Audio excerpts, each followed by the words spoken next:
الفيديو والاشتراك في القناة.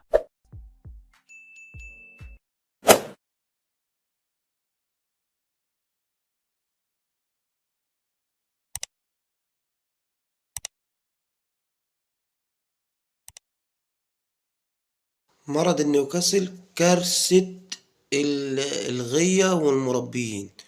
تعال أعرفك في الفيديو دون ازاي المرض ده بيخش العش عندك، وازاي اكافحه، وازاي احد من انتشاره جوه القطيع عندي او مكان التربية، وطرق الوقاية منه. والمرض ده اشكاله بتبقى على الطير ازاي، وبيبدأ ازاي مع الطير. هتلاقي كل ده في شرح وافي مع فيديو بيوضح شكل للحالة قبل الفيديو ان شاء الله. كمل معايا الفيديو وهتستفيد ان شاء الله. ويا ريت لو حضرتك استفدت من الفيديو تبدأ تعمل شير للفيديو ولايك عشان يوصل لكذا شخص من المربيين، والفايدة تعم مع الجميع. يلا بينا مع بعض الفيديو.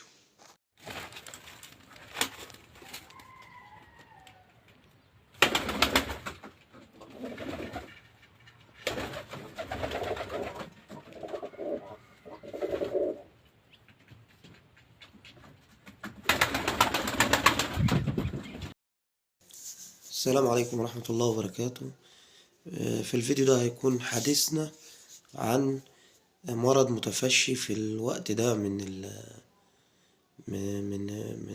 شهور السنة. المرض ده مرض البراميكسو أو النيوكاسل أو الروشة أو أبو رقيب، زي ما الناس بتسميه في أي حتة. قلناها بجميع الأسماء اللي هي وردت في حق هذا المرض ده. المرض ده ايه المسبب ليه؟ المسبب ليه فيروس اسمه البراميكسو.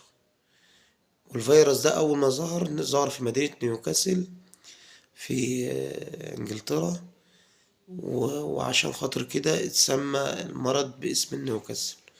طيب المرض ده بيجي عن طريق ايه؟ المرض ده بيجي عن طريق الاحتكاك، طيور بعضها البعض. المصابة طير مصاب احتك بطير مش مصاب بالمرض دون ونقله الفيروس، او المربي كان في مكان مسك طير حمل للفيروس، او الفيروس خامل عنده، وتم انتقال الفيروس من المربي للحمام عنده، او دخلت حمام مصاب على الحمام اللي عندك، او حامل للفيروس، والفيروس خامل عنده مش نشط، وبالتالي بيبدأ ينقل العدوى للطير اللي عندك.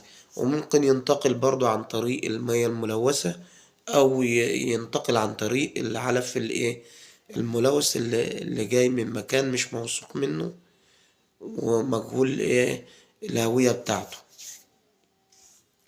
طب المرض ده ليه علاج؟ لا، المرض ملوش علاج. المرض ليه تحصين بيتم في وقت معين من الأشهر بتاع السنة. حقن الطير بمصل زيتي.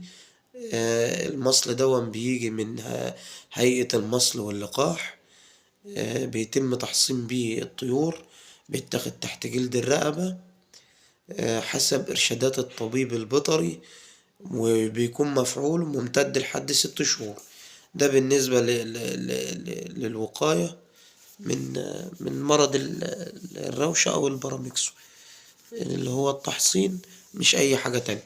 طب ظهر عندي المرض ده في القطيع أو في السلاكة عندي، ببدأ أخد الطير المصاب أعزله في الحضانة اللي أنا عاملها بره لأي حاجة زي كده بعيد عن الحمام بتاعي، وابدأ ارش المكان اللي في الحمام كويس عشان اكافح انتقال العدوى، وحصن الحمام الباقي من ذلك المرض، وبالتالي اشيل الزرع الموجود في المكان والزبلة واي حاجة تخص الطير المصاب بمرض الروش. ايه الاعراض اللي بتظهر عندي على الطير؟ الاعراض بيكون عدم انضباط في الوقفة واتزان، والطير ما بيبقاش عارف هو بيمشي، ممكن ينكفي، التواءات في الرقبة، هزة في الرقبة، بيظهر بأشكال كبيرة وكتيرة. في الوقت دون الطير بيقبل على شرب الماء، وبيمتنع بعض الشيء عن الأكل، لو كان بياكل حاجات بسيطة جدا، وبيشرب مية كتير. طب أعراض تانية بيبدأ ده في الأول بيبدأ يعني قبل الالتواء وعدم الاتزان، بيكون في إسهال مائي، وبيقلب يعني شفاف وبيقلب على خضار. ومن كتر الإسهالات دي بتسبب عدم انضباط في جسم الطير، لأن الطير بيبدأ يفقد سوائل كتير من جسمه. فده بتؤدي إلى التشنجات العصبية اللي بنشوفها في الطير وبتظهر عليه. وده اللي بيؤدي لأن الطير يعني بسبب فقدان السوائل الكتير دي يظهر عليه إيه الشكل اللي احنا بنشوفه من ناحية عدم الاتزان والتواء الرقبة.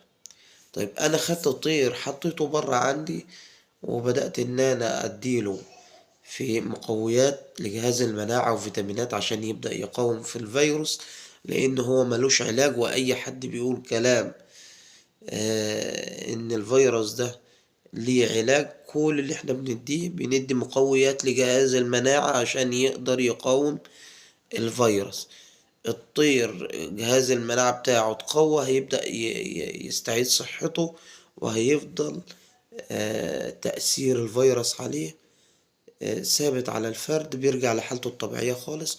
بس تشنجات العصبية بتفضل فيه وبتبقى واضحة عليه، ما بتسيبوش بقية حياته. وبيتم للطير اللي هو اتصاب بالمرض دون بياخد مناعة طول عمره ان هو يتصاب بالمرض ده تاني، وما بتأثرش فيه. بس بيحصل حاجة واردة جامد ان هي تحصل، ان ممكن ينتقل العدوى من الأب والأم للبيض أثناء التزاوج في الجينات. يبدأ يحمل الطير اللي هيخرج من تزاوج الأب المصاب أو الأم المصابة، ينتقل للزغلول ابنهم الجينات دي، ويطلع حامل للمرض عنده. يظهر عليه بعد كده إذا كان طير هيكمل حياته قوي وعنده مناعة، بيفضل مقاوم للمرض وما بيظهرش عليه ولا بيضره ولا بيؤدي لمضاعفات عنده. لكن الفيروس هو حمله وخامل طول ما هو جهاز المناعة عنده ايه شديد، ويستحمل الايه الفيروس ده. كده شرحنا شرح وافي عن المرض، وطريقة المرض ايه المسبب ليه، والوقاية منه بتكون ازاي، وانتقال المرض من الأب ومن الأم للأفرخ. أظن إن الشرح اللي احنا شرحناه ده يكون وافي وكافي لمعرفة هذا المرض. وأنا بنصح كل المربيين زي ما قلت إن الوقاية من المرض الفيروسي خير من إني أقعد أعالج ومعرفش أعالج الطير، وهيفضل الفيروس الجسم حمله مش يقدر يتخلص منه. فأنا أعرف مع التحصين إنه يكسل وأبدأ أحصن طيوره كلها، لأنه مرض والعياذ بالله خطير جدا، ولما بيمسك عشة حمام بيقضي عليها نهائيا وما بتصحش تاني. أسأل الله سبحانه وتعالى أن يرزقكم الخير والبركة في الموسم دون، ويحفظ طيوركم من جميع الأمراض. والسلام عليكم ورحمة الله وبركاته.